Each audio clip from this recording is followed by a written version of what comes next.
Alrighty, hey gang, welcome back you guys. Happy Wednesday. Another episode of Stove Chat, episode 38. And I'm Matt as always, and welcome you guys. How are you? I hope everyone's doing great, having a great week. Nice to see you guys. Belgian Gulch, hello. Two Trance, nice to see you.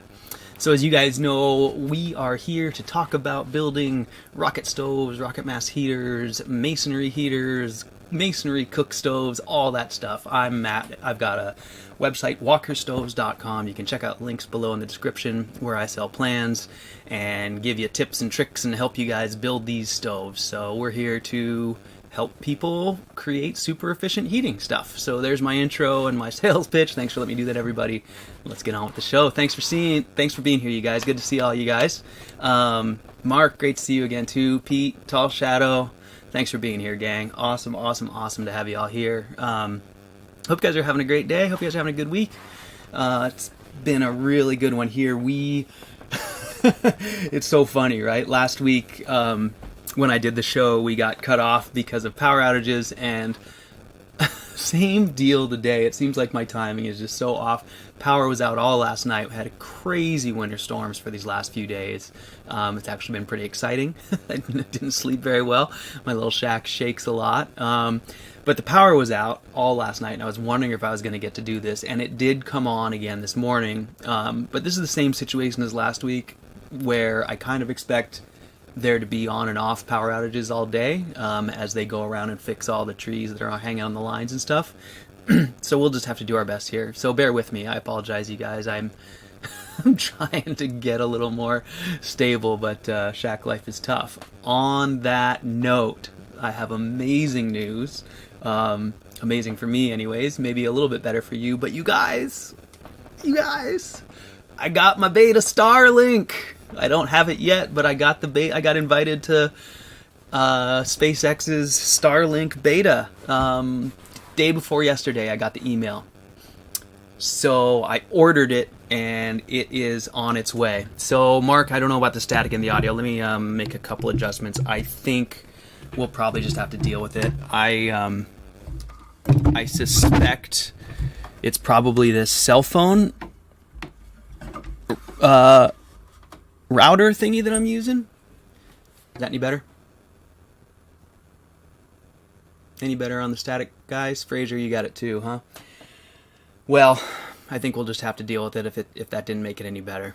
I got, my internet's so slow, I got to use a cell phone modem for this thing, and I got a feeling, when you put your cell phone too close to things, you get all kinds of interference, so I'm wondering if that's part of the problem.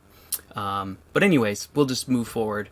Oh, it's gone. Oh, good. I think that was it then. I had that modem sitting really close to the microphone, so I just moved it back I don't have anywhere to go here, so that's my issue. I've got to keep it close enough to get to the power and the computer. I've been trying to move it away. Good. That I thought that's what it might be, was cell phone interference. So hopefully that'll stay good. So can't stop me. Nice to see you, my friend. How are you? So yeah, everybody, welcome back, you guys. We got a great show today. I got a ton of awesome emails, and we'll be fighting the sun a little bit. It looks like it's so funny, right? Like, come out of the storm, power's out, and then of course it's like, oh, you're doing a show, let me just shine the light on your camera. So no big deal. So Clint, great to see you, man. Clint, I'm so excited. You were one of the guy who sent me the Starlink video, and I just am so excited that I just finally got my acceptance for that. So hopefully next week we'll take a step up in quality in terms of video and whatnot. We'll see, I guess. That Starlink beta does supposedly have some dropouts since it's the beta and they don't have all their satellites up yet. But we'll give it a test run and see how it works. So I thought that was so cool, by the way. I think I mentioned it already, but Clint in Hawaii sent me a wonderful video on Starlink a few weeks ago. And, he just found a great video that was really informative on the product. And I clicked to open and watch it. And sheer coincidence, it's my dear friend Norm, who is someone I worked with in the snowboard industry. We worked for the same company for like 15 years. I mean, we were close. And to be honest with you, I was thinking about it this morning, and I think that Norm, who I think is YouTube channel is Norm's Homestead. You guys should all subscribe. I will try and find a link to it. He's new because he's been in the woods like me with no internet, but he just got Starlink, so now he has a YouTube channel. And I think Norm introduced me to rocket mass heaters.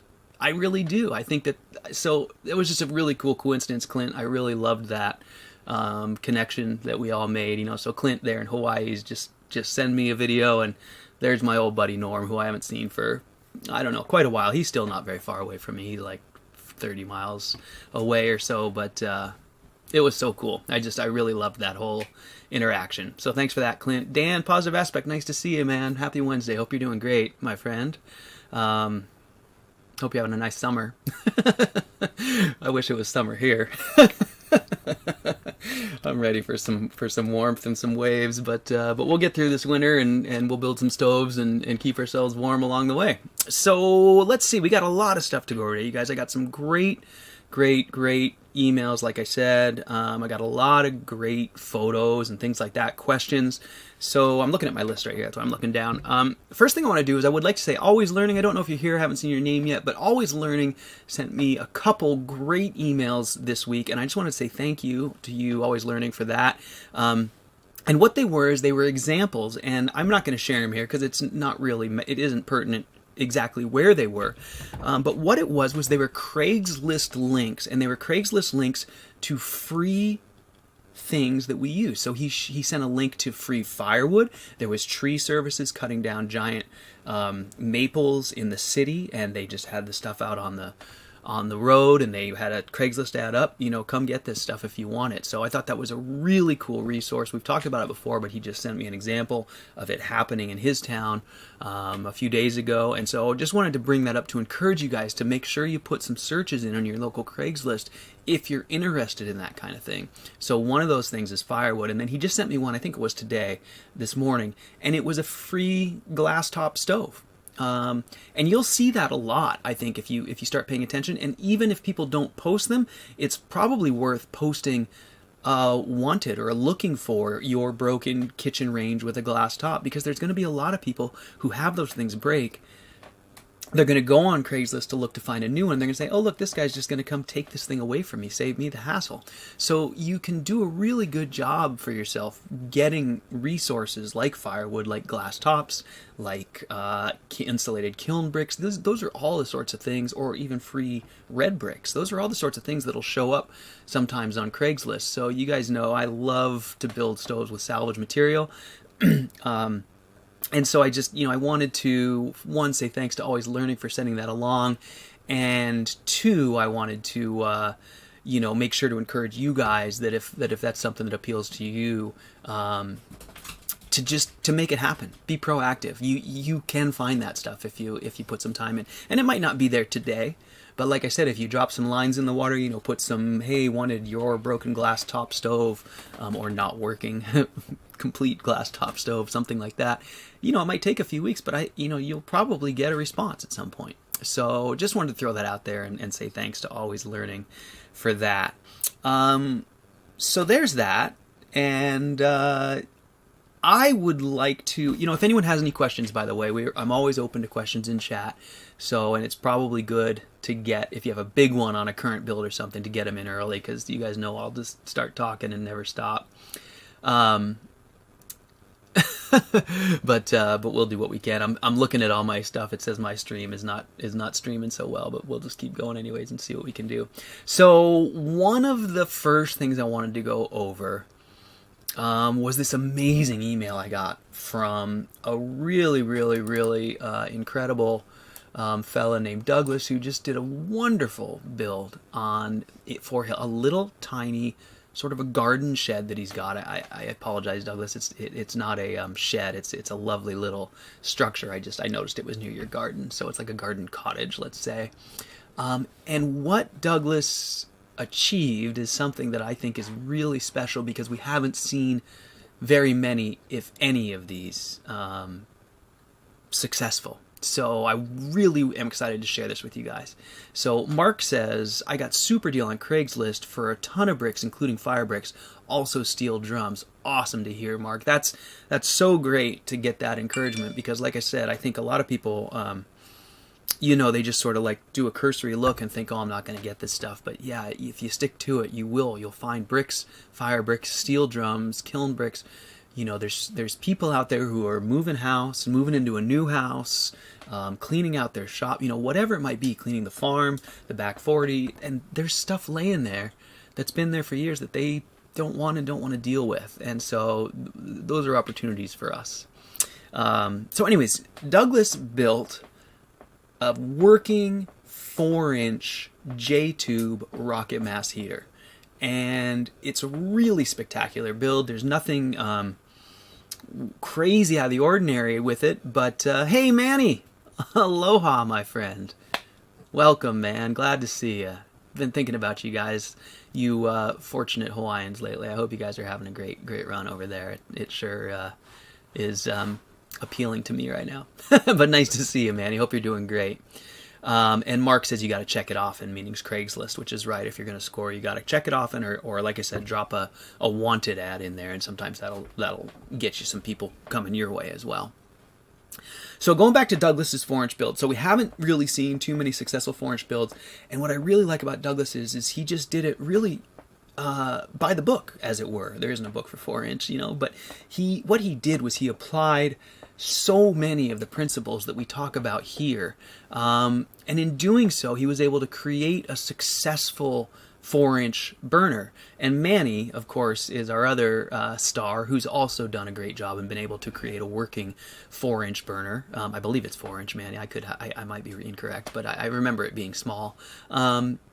And it's really nice to see some folks pushing the boundaries of what we think is possible with this size. Now, I'm going to say, I'd love to get with Douglas and ask him, once he's had some time with this heater, how it works in terms of, how if that fuel load is big enough and time and all of those things. Because I think that when you get to a small size, you do start making a lot of compromises.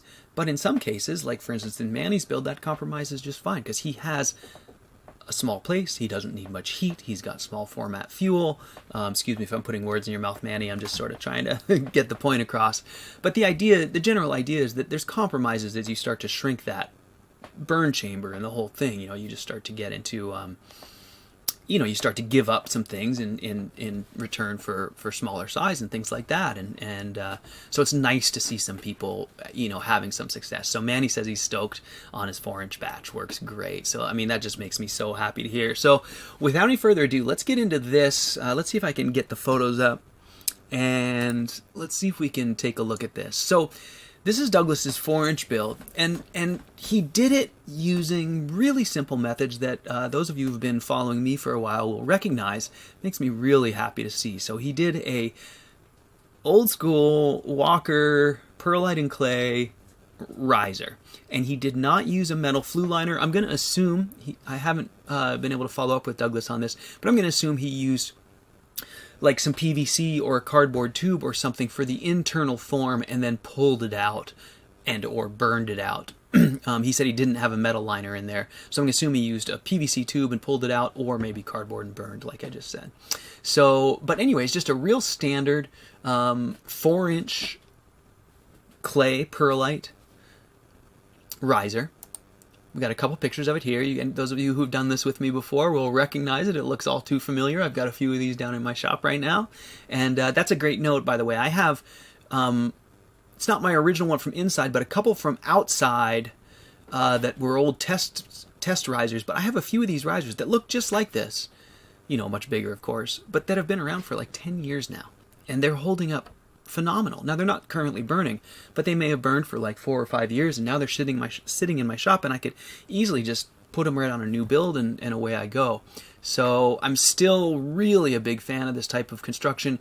If you're, looking for an inexpensive build, sort of something that you want to do yourself by hand, something, where your materials challenged, you can't find some of the other more esoteric materials, this is still a real viable way to go, particularly for the riser. We all learned that with the cores, it takes quite a bit of maintenance to keep it up. But the risers, where they don't see any impact or abrasion, hold up just fine. Seemingly, not forever, but,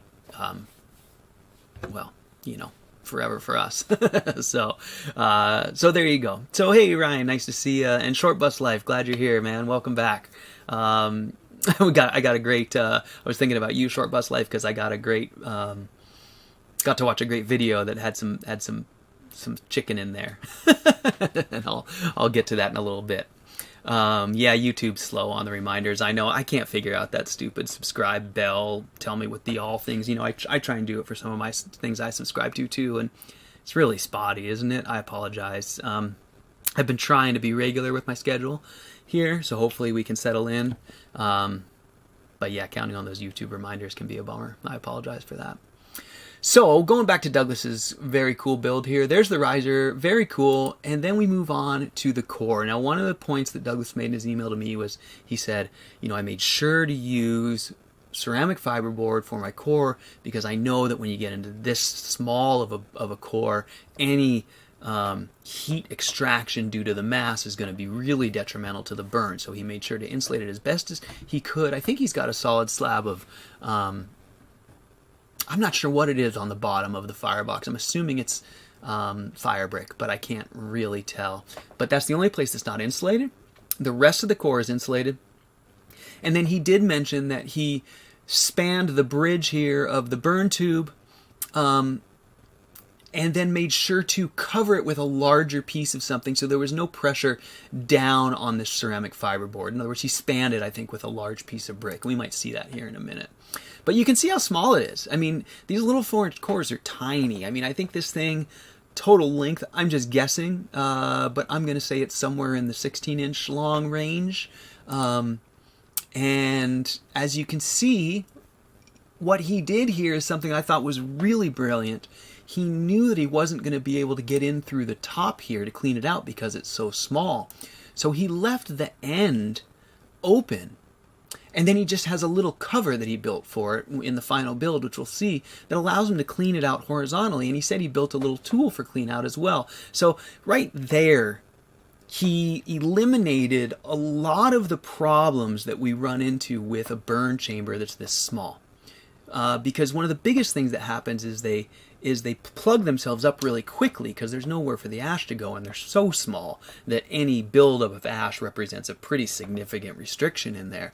And then on top of that, they get to be really difficult to clean. So it's sort of a it's a vicious cycle. They'll get dirty. They'll start to plug themselves up. They'll get dirtier. You'll try and clean them. You can't get it all out, and it just sort of ends up exacerbating that whole issue. So I think this was a really smart thing to do.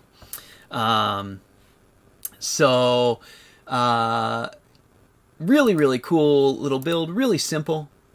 Just some bricks surrounding some ceramic fiberboard in a really small little format. You can see how simple that core is. I mean, there's just nothing to it at all. And then, like I said before, he spans the top of the burn chamber with some large slabs, but the rest of the build is just cob. And I love this. I love it. He used a really simple riser construction.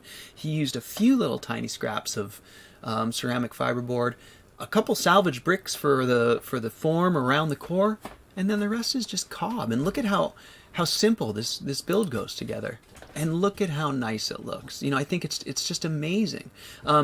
He did another neat thing. He used a small piece of a barrel to limit the radiator size. Another great way to go, because with this small 4-inch core, you really can't sustain a lot of radiator without supercooling your gases and creating draft problems.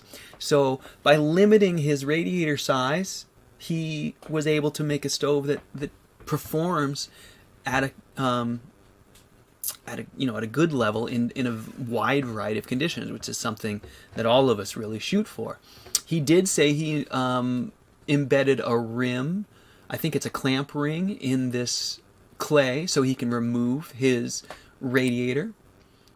And there it is burning. You can see in this photo, there's a better one actually here that shows the cover here. And he said he built a nice little tile cover for the burn chamber as well, and those have CFB insulation on the back side of them. So great way to go there. And this is the cool little garden structure that he put it in. So I just wanted to share that because it's such a lovely little building. Douglas, thank you so much for sending those photos, and fantastic work on all of it. I'm incredibly impressed with the whole build, and in particular your cottage here is just lovely. So thank you for sharing that. That was really, really, really neat. I really, really appreciated seeing that. And I think that that the rest of the gang probably going to love that as well. So that was something that I was really inspired by this week and really excited to share with you guys. 4 inches. And I want to stress that folks like Manny and folks like Douglas have built these 4 inches and are having great success with them. And they really seem to be enjoying them. I don't want to discourage you from building them, but I do want to encourage you to go to 6 inch if you can. Because I still do think that the compromises and the limitations of the smaller stoves are enough that if you weren't a rocket mass heater lover, you might be discouraged with that smaller stove. I know Manny has a decade plus of experience with heating with these things, and Douglas obviously is a very capable builder. And I'm not saying that anyone can't do a 4 inch. You can, but just if it's your first try and you're really hoping for, shooting for the moon for performance and stuff, I'd really encourage you, if a 6 inch fits in your space, to go with that, because I think you'll have better chance of success. But on the flip side of that, for those of you who are looking for that really small space 4 inch type burner, there's some examples out there. We're starting to see some working examples of small stoves, and I think it's pretty inspiring and encouraging. So I hope everyone gets something out of that. So Fraser Stewart says, question: secondary air burns out really fast, a month and a half. Any tips on our A330 for us in Europe or alternatives? Yeah, Fraser, it's a great question, and you're absolutely right. It's incredible how quickly one can burn out the secondary air piece. If you're burning a lot and burning hot, they really don't last long, and 1.5 months is really all it'll take for that thing to go down to, a small stub that then starts allowing ash to fall in it and plug things up. So, his question is, any tips on our A330 for us in Europe or alternatives?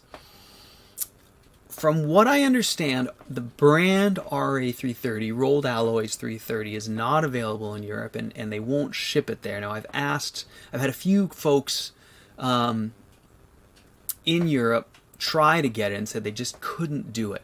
But I have had some folks say that there are alternatives. Now, Dan, Positive Aspect, in Australia, found an alternative in Australia, and I for the life of me, I've neglected to, I don't remember the name, but the gist of it is they're very high nickel content steel alloys, and so usually they're going to have a number that represents that high nickel content. So, Fraser, my best advice for you in Europe is to just do Googling for high heat alloys.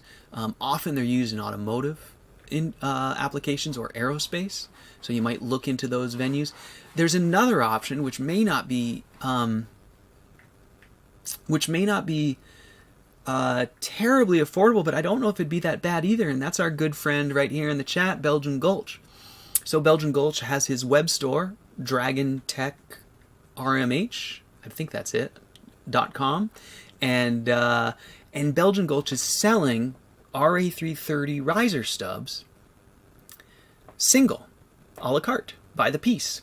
And while shipping internationally is certainly going to cost you quite a bit, they're quite small. So I don't know if it would be, it might cost you, I don't remember what he's charging for them. I think maybe he said he was charging, I don't remember. I don't want to say a number and have it be way wrong. But whatever it is, I can't imagine that the shipping is going to be much more than another 40 or 50 or 60 bucks on top of that.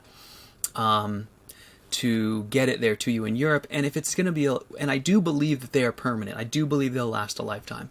So if you can't find it anywhere in Europe, you might get a hold of Belgian Gulch at Dragon Tech RMH and put in an order for one of his RA330 riser stubs. And that might be a solution for you. Even if you do find it in Europe, sometimes it's hard to purchase this stuff in small pieces. Here, like I said, Rolled Alloys is really nice because they offer cut single pieces. But usually when you find this kind of material, you're dealing with big industrial suppliers and they want to sell it to a mill or something. And so they're not really set up, just like the ceramic fiberboard, they're not really set up to deal with us individuals asking for 6 inches of it. So that's about probably the best I can tell you, Fraser, in terms of what you can do there. So hello Augustus, nice to see you there. Thanks for being back. Can't Stop Me says, is the riser the hottest part of the burn? Can't Stop Me, I think that it's probably the base of the riser, right at the back of the burn tunnel. By the time we get out the top of the riser, we should be starting to wrap up combustion. It's not always true. You'll see flames shooting out of there. But I think the bulk of the hottest part should be where we have the peak mixing going on. And ideally that's going to be down, like I said, right at the base of the riser in a batch box and kind of at the base of the riser and into the back of the burn tunnel a little bit on a J-tube.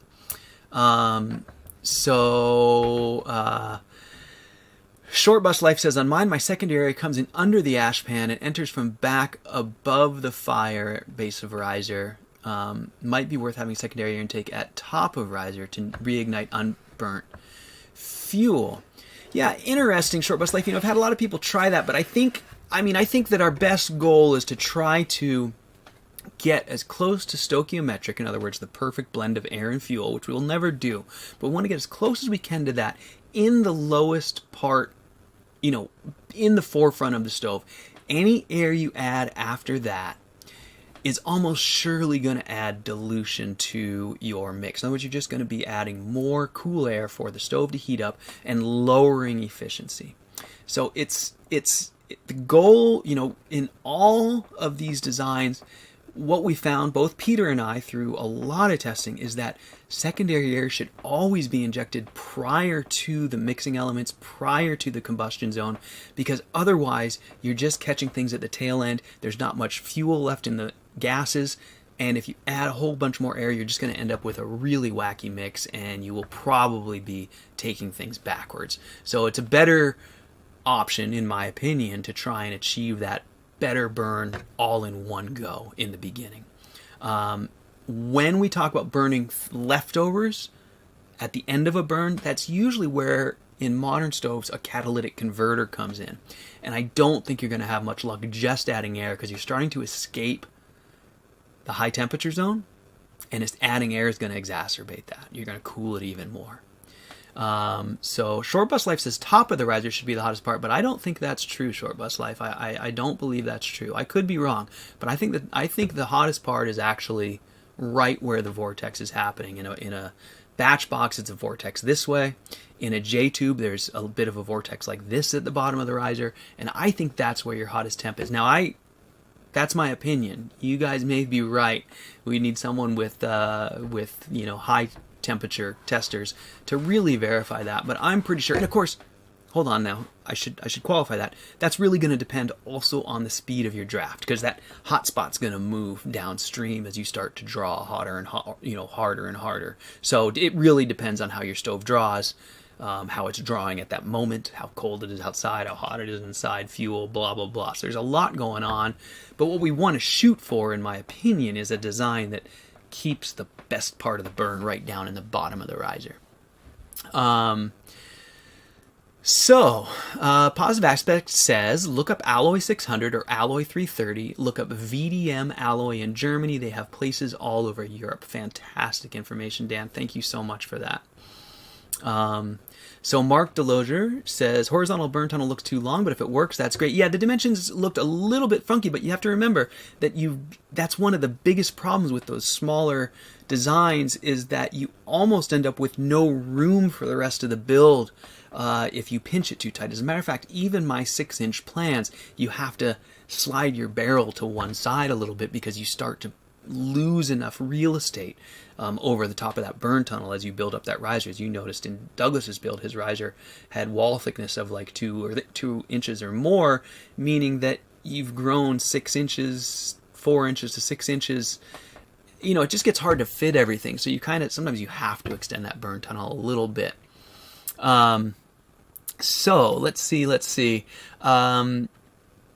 Pete says, Fraser, my Honda exhaust part is holding. It's 304 stainless, and the site is allforhonda.nl. So that's good info as well, Pete. And I'm really excited to hear that you've also successfully used one of those Honda exhaust parts like I did. So I had pretty good luck with those. They did go away. They aren't permanent, but they lasted pretty well, and they're really pretty darn inexpensive. I think I was getting it for $30, and I could cut it in half and get two with a welded flange on it.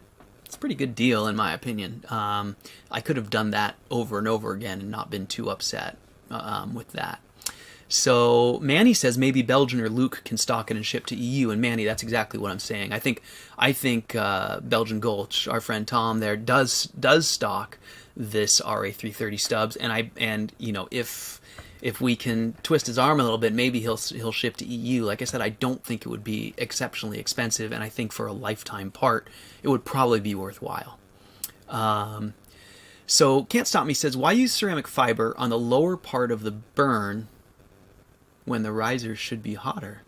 No, I think there's some misunderstanding. The riser, I don't think the riser should be hotter, and I think we want to use ceramic fiber everywhere, so that we can drive the heat of combustion into our combustion zone. We want the whole burn chamber insulated from tip to tail. The riser, the core, all of it. Any lack of insulation in there is going to mean that there's mass there to be heated up, which means it's going to be robbing heat from combustion, and I think that works against us. And we can talk more about that if you guys want to go into that, but I'm not really clear on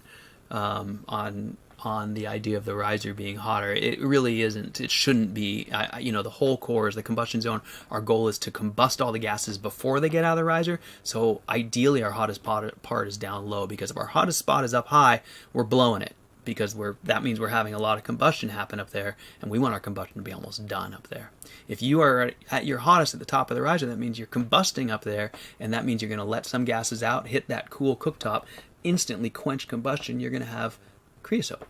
So that's why we have that riser. It is the length of that riser that gives us the time in the combustion zone to combust all of the gases. So it's really important that we keep the whole thing hot and try and keep the burn down there within it.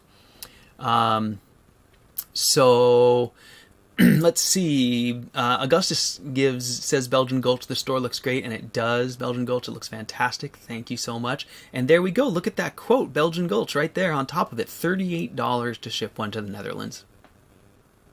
And Belgian Gulch, what are you charging for a 604 or for a 6-inch vertical 330? So, we can get people. I think that's still going to be a great value for people in Europe as well. So let's see. Let me catch up with chat here. I got to read them all, and then I can figure out what I'm doing. So I'll try not to read them all out to you. So, hey, Ben, nice to see ya. Ben says, I'm planning on building the Walker cookstove design. I have a sizable piece of granite I'm thinking of using as the oven base. Has anyone used granite in such a stove? Ben, I am not real sure. I've heard from some people who say they're going to, but I haven't gotten a report back from anyone who's used it yet. I've seen some small granite pieces in some masonry heaters. My understanding, and I don't remember where I got this, but is that granite tends to be brittle and not great with thermal shock. Now that said, I suspect that for the oven base, granite would probably be fine, because the oven base, and I'm assuming you're talking about way down low, like the base of the stove itself, that would probably be fine, because it won't see really crazy temperature differences, and it won't see those temperature differences in really short times. Things at the top of the stove, they heat up and cool up really fast through the burn cycles. Things at the bottom of the stove don't. They heat up slowly over time if they warm up at all, and they tend to cool off slowly. They're not really exposed to those rapid changes. So I can't give you a definitive answer, Ben, that the granite's going to be 100% for sure A-okay, but I suspect it would be fine. And honestly, as long as it's in a position where, even if it were to, it's not going to turn to powder, it's not going to deteriorate like that. If anything's going to happen, it's just that the span of it is going to experience thermal shock, and it will break in a place, probably a single place, maybe a couple, but probably a single place, to just relieve that tension.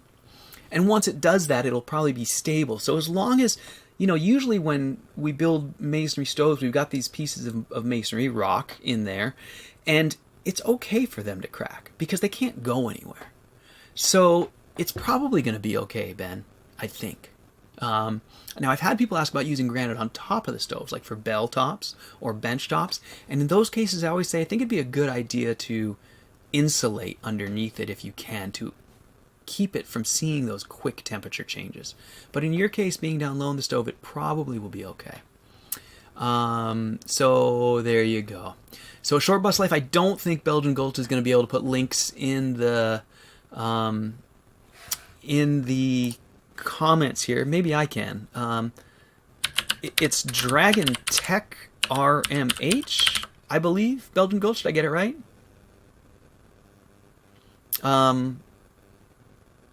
Before I put it in there, I'll just wait for you to tell me that I got it right. But I believe it's dragontechrmh.com is the link. So I'll send it in there if that's correct.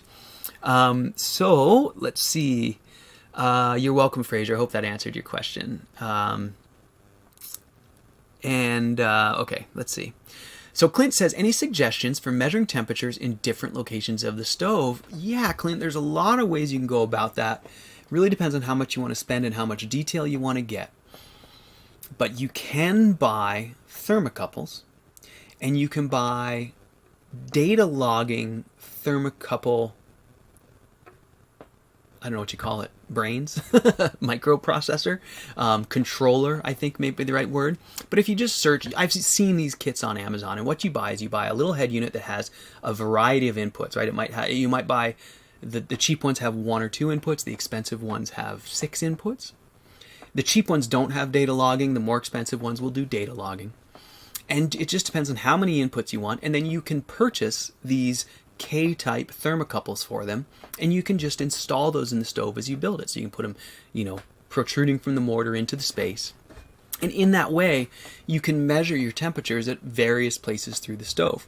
Now, in a lot of places of the stove, you won't need high temperature sensors, but if you're hoping to measure the core, then you will need probably 2,000 degree plus sensors. I don't think you'll ever see that temperature, but you might get up close to it. I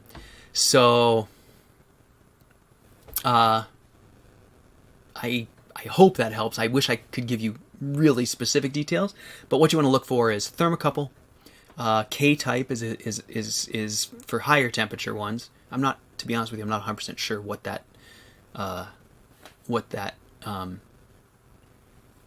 identifier really stands for, but I do know that those are the types that we typically see for these applications. And then data logging is another key term, because that's going to allow you to not just look at the temperature now, but it'll log those things, and then you can put them in a charting program and put it on a graph or Excel or whatever your preferred way to look at that data is. So, and those aren't very expensive systems. You can probably do a pretty elaborate system, pretty full-featured for around $200. I'm just guessing. So there's that. So Belgian Gulch, we got a great response. He says $80 plus shipping. So we're looking at like a total of $120 or so to the Netherlands or something like that. So there you go. Belgian Gulch said yes. So here's the link. So let's see. Jeremiah Shine, nice to see you, Jeremiah, by the way. Happy New Year, my friend. Says, interesting. When the 1/2-inch steel top warped my build, I could see flames on the top course of the core. They might get into the bell. Yes, no, absolutely. Please don't misunderstand me. Flames absolutely shoot out of the core. They do, and they will. I don't mean to say that that we've made the whole burn path so long that no flames escape, but just saying that the goal is to keep most of the combustion down in the heart of the core, in the hottest spot, And the flames you see looking out should just be that long tail of the combustion coming out. I did the riserless that way, or in a risered core that way. The long tongue of the combustion sort of protruding out. And if you've got flames coming out and then it hits the cooktop, or goes into the cool bell, you're probably quenching a little bit of combustion. But of course, we've tested them, and we know what our efficiency is, and we know we're really high. So you can lengthen the riser. You can make a longer riserless core, and you could probably even get a little bit better efficiency. But then we start to get into those diminishing returns. And as some of you know, like in my ceramic fiber risered cores, I've actually shortened the risers from the old recommendations that were recommended for heavy fire brick builds, because we get higher temperatures, we don't need as much time, so we can shorten our combustion chamber a little bit. These are all subtle nuances, but just the general idea, I think you guys got it. Just, we want it hot, we want to keep it combusting and keep all the heat on the combustion. So following up with Ben here, Ben says, I'm thinking bottom of the oven itself with the stove core exhausting through a hole. It's an inch thick X-Kitchen worktop. Sounds like I should try it for a few burns first. Yeah, I think that's probably the best thing, Ben. And I'm sorry, I misunderstood what kind of stove you were building. You're talking about, I believe now, I think you're talking about something like my boiler build or my wood-fired oven build, where you're going to go right out of the riserless core directly into the oven, and the granite's going to be right there in the oven base. I don't know, because I kind of feel like right where you're blasting through that collar of the hole you put in it, that area is going to get crazy hot and probably going to see big differences across it. So it's probably going to crack. You might insulate the whole, the lip of that, so the flue gases come up out, and then the granite doesn't really see that heat until it's stratified back down, because in that way you could keep it from some of the hottest parts. But again, it's sitting right on top of the core, so it's going to get hot. I think your best bet is just to try it, and it sitting on top of the core there, if it cracks, it doesn't really matter, to be honest with you. So I think it's probably A-okay. So Short Bus Life says, time to pay him a commission. And you know what, you guys, Belgian Gulch has been so incredibly gracious to me. I should probably just do an ad for him for every stove chat, because look at my lovely door. And he sent me some delightful cleaning tools, which I haven't had a chance to cover for you guys yet. And it's a two-way street here. We trade things back and forth. So, and I'm really excited to get Belgian Gulch and Luke at RocketStoveCores.com, to extend them as much business as I possibly can, because, like I said, my goal is to help the world have more of these things, right? So I don't have to look across my street and see my pasture just filled with clogging smoke and drive to town and go through everyone's smoke clouds. It sounds silly, but I think we're making the world a better place. And so, I really think all of us who take a part, play a part in making these things more accessible for everybody, I think we're all on the same team. So, yeah, really appreciate you, Tom, and you too, Luke. Thanks you guys very much. So, give them some business. RocketStoveCores.com, DragonTechRMH.com. You guys, they're awesome dudes. So there you go. On to the next one. Actually, that brings me to the next one. Let's give Tom another little bump here, because I want to show off something he did that I think is just fantastic, and it's going to take me a second to find it. Let's see, what have I done? I got too many screens going here. So let's see if this will pick up that photo or not. It's probably going to go back to the same old one. Okay, let me see if I can fix it. Sorry, guys. It once this thing latches onto one photo window, it sometimes has a hard time getting the other one. Let's see if it'll do it now. There we go.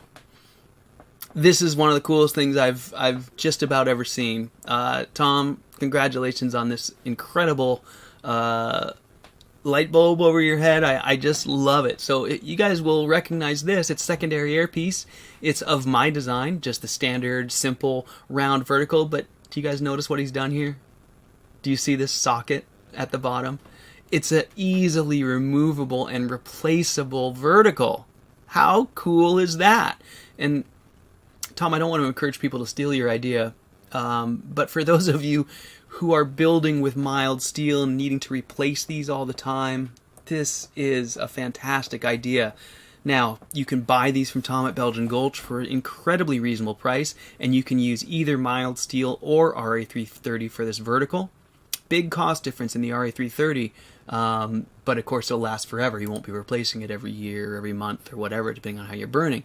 So how cool is that? I mean, it's a simple socket, but it's just the simplest thing, and it will make replacing that so easy, and yet it gives it enough...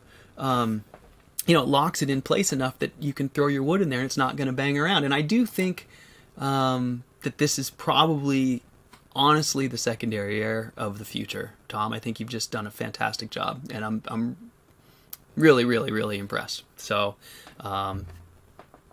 great work. Everyone, go buy a bunch of stuff from Tom. So, let's see. Moving on. Okay. So the next one is really the big one that I wanted to cover. Is it? Have I been going for 45 minutes already? Is that possible? My goodness. Okay. So let's see. Let me go back to the main cam. I got to change pictures. Oh no, I can do it right from here, I think. Yes. Okay. So on to the next question. Now this is going to be a bit of a challenging discussion, and we'll do it we'll do it in a short time here. We might go over a little bit, but this is our good friend Pete's lovely pizza oven, and what we're looking at is it from the back. Pete, I hope that it's okay that I'm sharing this. I thought this was going to be a great conversation, so I wanted to talk about it with folks. We're looking at it from the back, and in the front of this oven, you've got a riserless core and an oven. And then what we're looking at is this back location that accesses the flue gases coming out of the core. And what Pete is trying to do is get this core to heat. Oh, for some reason I don't have the bench photo. Pete? Oh, there it is. So to heat this bench. Now he's made this amazing pizza oven. And now he's trying to add a bench. And if I can find the email, I'll just read you what he says. So Pete says, I'm getting there. My oven is close to perfect. Had it tested by a professional chef last Sunday, and he simply loved it. They actually pre-ordered one. So that is awesome to hear that we are getting, that Pete, that you're getting such great feedback on the way this thing cooks. I think that's wonderful. So he says, the extra feature of a warm bench doesn't work so far. Seems like I'm having trouble pushing gases into it. Seems like no heat at all is going in, and the stove starts smoking, loses draft. I've tried to make all air baffles and gaps as airtight as possible with some improvement, but still no hot air going into the bench. Question is, what conditions are needed to get hot gases to move down into a bench? Is it room for expansion? If yes, how much? So on and so forth. So please show the pretty side too. I know that picture wasn't pretty. It's beautiful, Pete. I love this stove. I love the way it looks. I love the patina. I think it's so cool. And it's a beautiful design. And actually, I don't really 100% know what's what in this photo.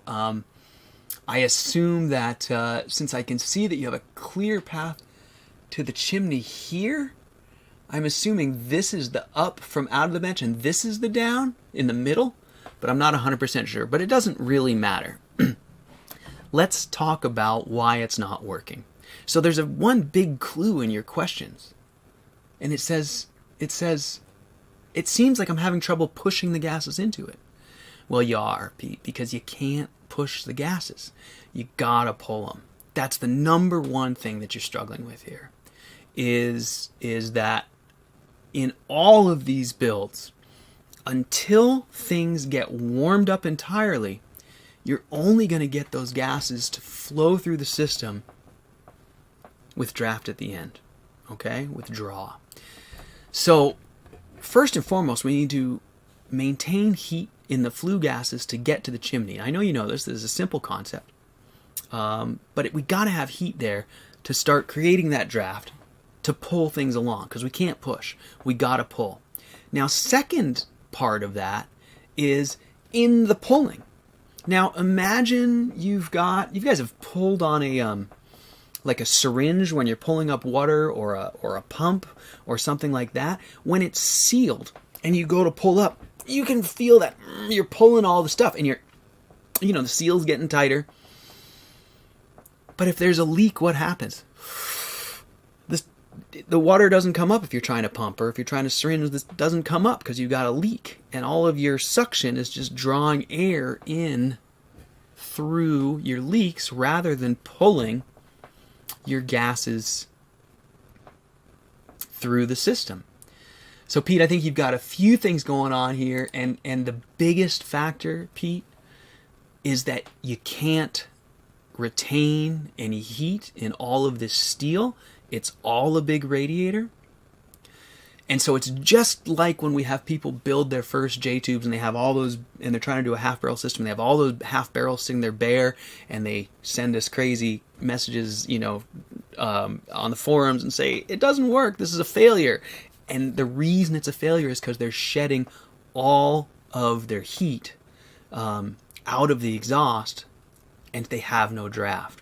So you've got a whole lot of things working against you here.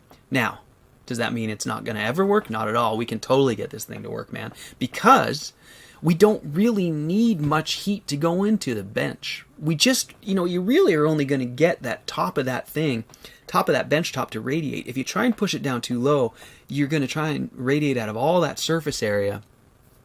And you're just going to you don't have enough heat for that. And especially if it's cold out, I think I see frost on your grass.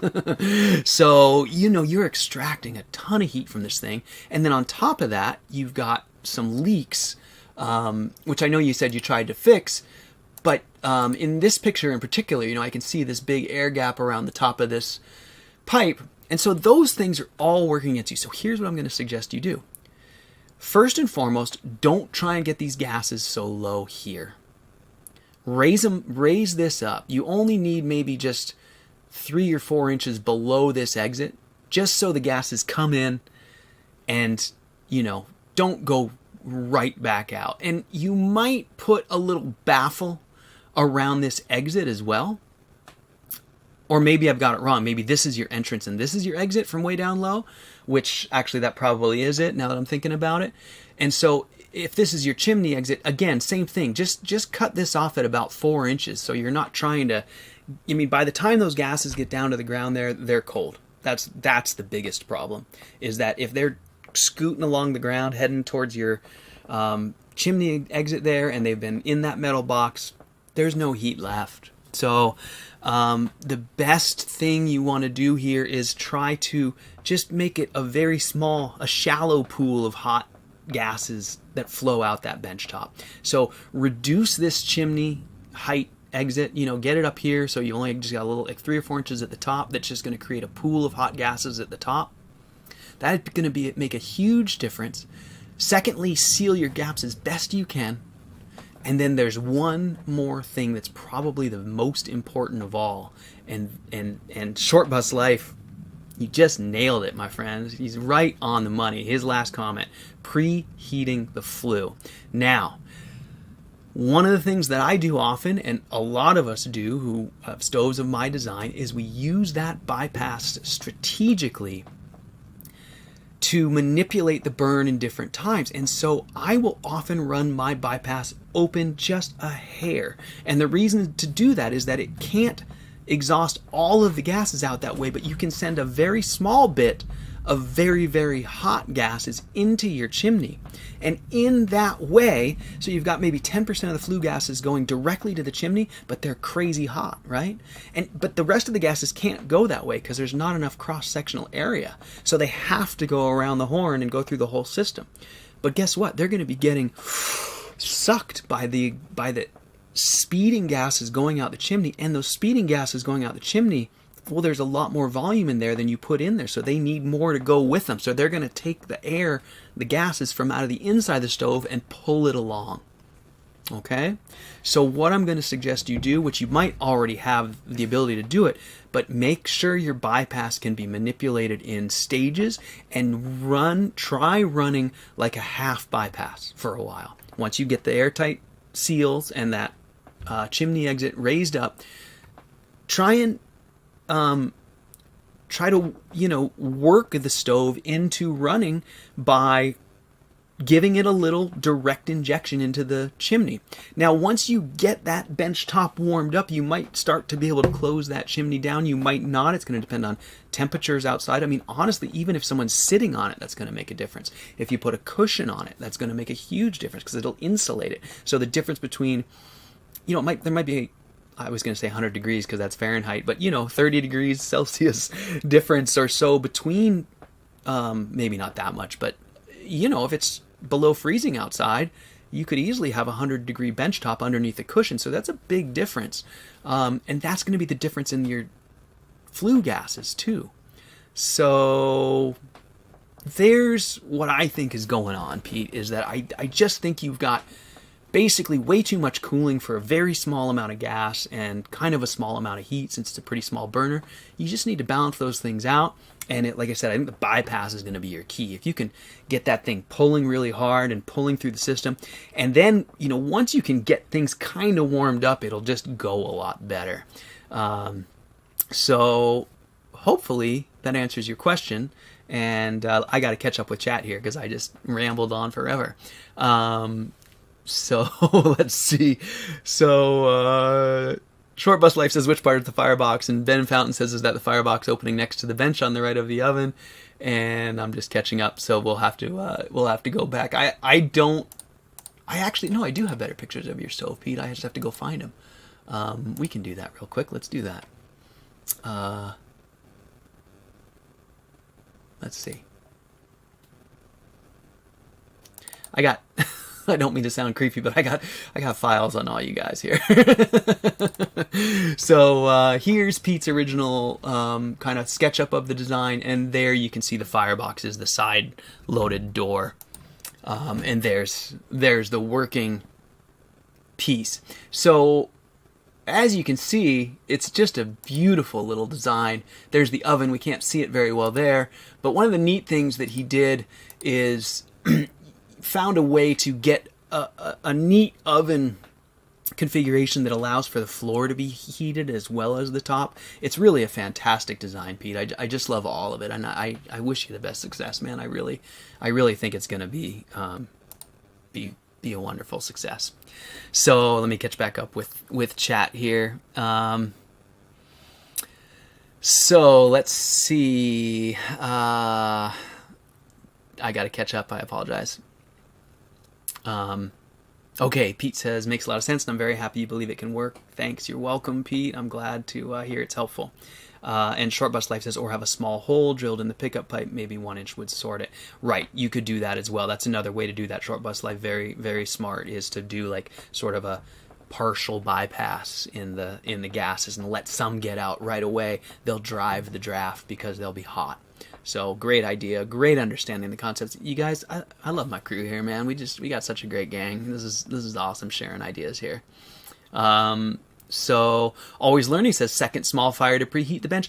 Yes, Always Learning, but in Pete's case, it's not going to do much good because it's just metal. So it's going to be just cold the second it goes back out again. So, all of those things I talked about are all the same factors we use in a brick bench, but the difference is once you get that, I can open my bypass partially, pull heat through the whole system, heat up my bricks, but then once my bricks are hot, I can close the bypass and I can even let the stove go out and then start it back up, and it's all going to work fine because the bricks are retaining heat. The problem with the bare metal is it's just always working against you. So you just have to keep that in mind, that you're never going to change that, really. A little bit, like I said, insulated top, like a cushion or something. But for the most part, you're not going to entrain any heat into that steel. And if anything, actually, what will happen is you'll end up getting condensation, and it just starts exacerbating, actually, the whole problem.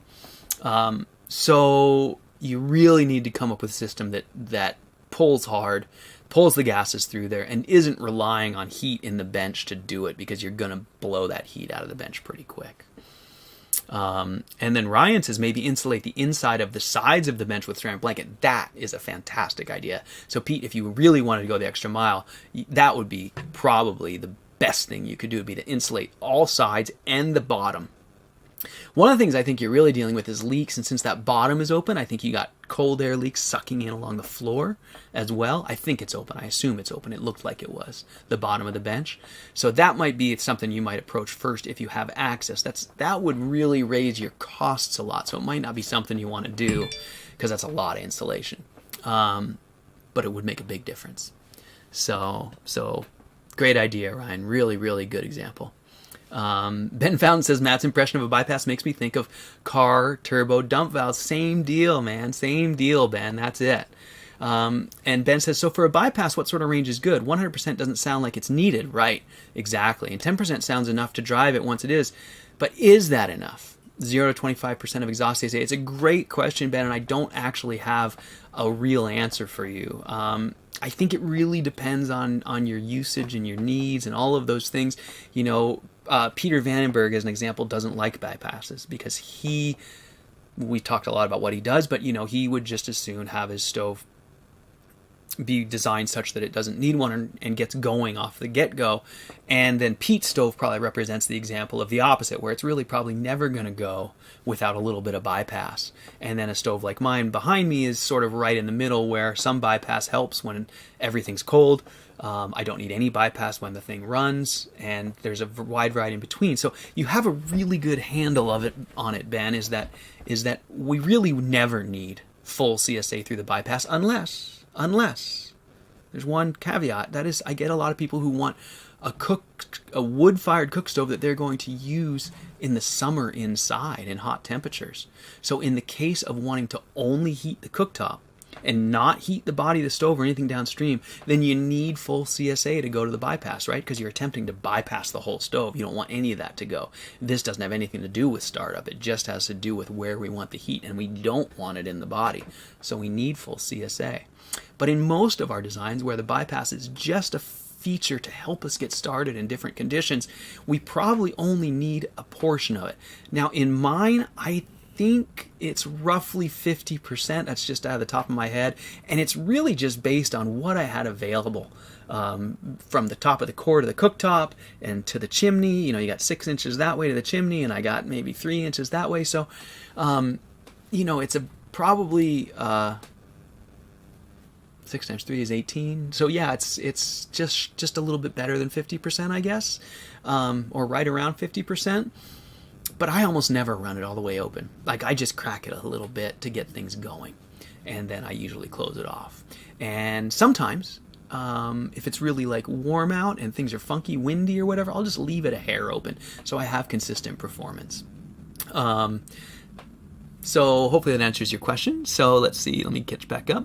Tall Shadow says, I use a 4-inch bypass for a 6-inch system, and that works great. Good input, Tall Shadow. Thanks, man. And Ben says, so 4 inches square of about 44 inches of a 6-inch. Yeah, 44%, of a 6-inch, 6 square. Yeah, right. I'm stumbling over my words, but I think we got the understanding there. And really, like I said, it can be variable. Now, one caveat there: if it's small and it's not adjustable, it's going to plug up, okay? Because anywhere where you have reduced flow is slower flow, and eventually that slower flow is where your ash is going to be deposited, and so it's going to get smaller, and it's going to get smaller, and it's going to get smaller. So if it's a movable bypass, that's not a big issue. But if you try to do a stationary bypass, and I've done this is how I learned. I did a stationary bypass in a stove that was kind of hard to start, and it was very small, just like a little, it won't be a hole in the flue pipe, wouldn't do that, but if it's in the masonry and there's ledges there, it will plug itself up eventually. So you need, and I don't know where that where the break is, where that starts to happen, but it's something to be aware of. And it's also one of the reasons why I don't worry too much about little fissures here and there in the stove, because they tend to sort of resolve themselves for the most part. So Short Bus Life says, how does the carbon felt welding blanket work for installation? And I don't know if you are steering that towards someone other than me, Short Bus Life, because I'm not sure if I've ever dealt with carbon felt welding blanket, so I can't really comment on that. I have used welding blanket at work, which was fiberglass, and maybe that's what you mean, and it actually could be carbon fiber as well. So if you're talking about just the fiber, I think that that's probably okay, but it's not terribly insulative. It's mostly like protection from heat, but it doesn't capture a lot of airspace like super wool would. So my preference would be ceramic fiberboard, which would be expensive, or super wool, which would be not very expensive. And Pete, for a way to fasten that, you could tack weld small pins to those steel bench sides, pierce the super wool, and then just fold the pins over. It's a pretty common way to attach insulation to, boat engine rooms in my experience. But that's one way to do that. So let's see. Can't Stop Me says, is it possible to get a 99.99% burn with fire bricks, or do I need CFB? Well, Can't Stop. First of all, I don't know if you'll ever get exactly that, 99.99. But I do think that the CFB represents a significant step up in efficiency. I think just it has to, by the nature of the physics involved. All that said, if efficiency is your primary goal, I definitely recommend CFB. But the fire brick cores, despite my, strong preference for the insulated cores, the fire brick cores do work, and they are efficient. I mean, they're very efficient compared to modern box stoves. So, do you need CFB? I mean, it's really your call. I think the performance, I think anyone, and we've got quite a few folks here now who've experienced both. I know Belgian Gulch now has gone from uninsulated to insulated firebox. I know David Swanson has both. And there's others. And in almost every case, they usually find they agree with me, I think. So, I prefer, I'm not trying to sell you anything. I mean, I'm trying to sell you plans, but you know what I'm saying. I'm trying to just share my experience. And I'm not trying to pitch the CFB because it's cool or anything like that. It's just, I like it better. I mean, if I'm going to build myself a stove, I'm going to use CFB for the core. I would love the way the firebox is cool. It sounds like it's a minor thing, but in practice, it ends up being a pretty major thing. When those fire brick cores are glowing red hot and you open that door, it's hot. I mean, it's hot. And yeah, but from an efficiency standpoint, there is a difference in CFB, especially in the first 45 minutes of the burn, a big difference. But are brick cores acceptable? They are. They are. So you'll have to tackle that one on your own, I guess. Decide what is best for you. So Ben says, my cook stove is intended to help heat a garden office too, so I may consider a smaller bypass and a shutoff for summer. That's a great idea, Ben. Ryan says, I saw a YouTube video of a Russian house masonry heater.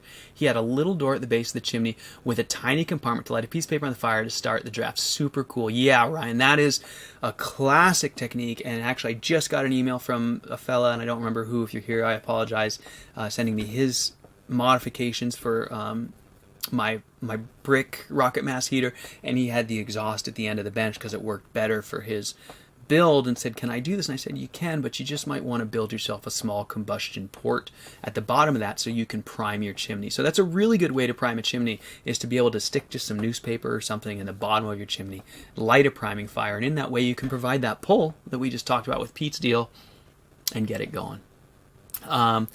So Tall Shadow says, Ben, I also have a 2 stacked barrel system, so I really need a fairly big bypass to help pull it through all that exposed metal.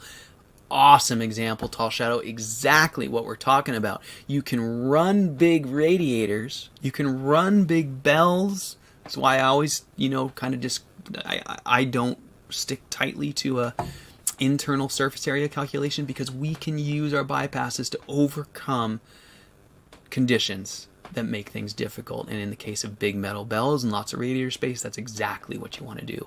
Pull that stuff through there.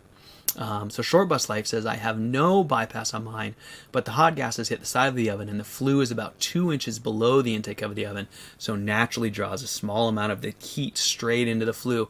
Yeah, it's a great way to go, Short Bus Life. There's a whole host of ways you can accomplish this. Those of you who have built my brick batch heater or my brick rocket mass heater will know that I run the exhaust, the chimney, right next to the riser inside the top bell. And I do that because it provides, essentially, it preheats that flue pipe inside there right when the stove starts burning and provides that draft. Now, some folks then find they have too much draft, and then we just put ceramic fiber around the chimney on the inside. You can leave an inch of exposed metal to provide that little bit of chimney preheating. There's a lot of ways to approach this, but the main takeaway is heat in the flue is important for us to be able to overcome various design challenges in the stove. Let's see. New Light Forward says, what do you think of a large clay pot as the bell? Would it crack? Well, New Light Forward, this is a great question. If you build it yourself, like I shared a tandoori build that somebody did a while ago. I believe his name was Nathan, and it was lovely. And it was a clay pot that he built himself and was not fired. Okay? That clay pot is probably going to be just fine. But if you were to go buy like a clay planting pot that was fired, it's definitely going to crack. And the reason it's going to crack is because of those difference in temperature. The delta is going to create tension across that one piece of clay, and it just won't be able to handle its expansion and contraction, and it will crack. So homemade clay bell, probably going to work okay, especially if you make it thick enough and put some fiber in there to reinforce it. A purchased clay vessel of any type that's fired already is probably not going to work. So take that for what it's worth. So let's see. Jeremiah Shine. Let's see. You guys are talking about something I think aside from me, but maybe not. Perlite or blanket between a bell and drywall, or between a bell and cinder block. It's an exterior wall with negative 20 degrees Fahrenheit possible. So I think Jeremiah's asking, what would be the best way to insulate between a bell and drywall, or between a bell and cinder block? You know, Jeremiah, I think it's your choice. I don't think. Here's what I think. I think the ceramic wool provides better insulation because it's lighter weight and it's just got way more airspace in it. So I think that's probably the premium way to go. But perlite's just fine. And you'd have to contain the perlite. It might be messy, but either one's fine. I think the key is just insulation. But it makes a big difference. So I think either way would be okay. So, and Belgian Gulch says, yes, adding insulation is a high performance upgrade. So I love to hear that. Love to hear people, finding that out on their own or finding that out for themselves and then repeating, having my experience the same, and saying, yeah, this, I prefer this too. So thanks, Belgian Gulch. That's great to hear. So I'm lost in the chat here. I'm just going to kind of get caught up. Can't Stop Me, you're very welcome. And New Light Forward, you're welcome as well. Mark, great to see you. Yeah, thanks for being here. I know we're going a little late here. I'm going to wind it up. I got one more quick thing to share with you guys, and we'll shut her down here. But Ben says, I tried the DIY tandoor oven this year with fired commercial clay pot. Great fun for 3 or 4 burns, cracked quite badly after those. So there is some great personal experience for all of us. That I think we can all take home and just know that a fired clay pot is probably not going to last for a long time. They're fun to play with, but they're not going to be something that you want to count on to last for a long time. Okay, so I got one more thing to share with you guys. It's not going to take any talking. I'm just going to drop a link in chat. I got an amazing email from a lovely fella named Saku. And I'm going to guess that Saku is in Finland, but I'm not entirely sure. But Saku sent me a link to his time-lapse of just an amazing build. I mean, it's wonderful. It's a brick batchbox rocket mass heater using a lot of Peter's concepts and some of mine, and I love the whole build. He's got so many cool things going on. One of the best things I saw in this build was ceramic fiber wrapped around the riser for insulation. I do think his riser choice may be problematic down the road because we just talked about, he's got some of those Chemote fire brick material, basically chimney sections, and they may end up being brittle and cracking, but I think that what he did will probably make that a non-issue, because what he did, which is the thing that I loved about what he did, was he wrapped them in ceramic wool, but then what was really cool was the way he fastened that all together. And what he did was he used like a contractor's mesh, and he went around the wool and then he riveted it, and you could just, you know, fold it up back on itself or whatever. But by using that mesh around that wool, around that riser piece, he's holding the whole thing in compression.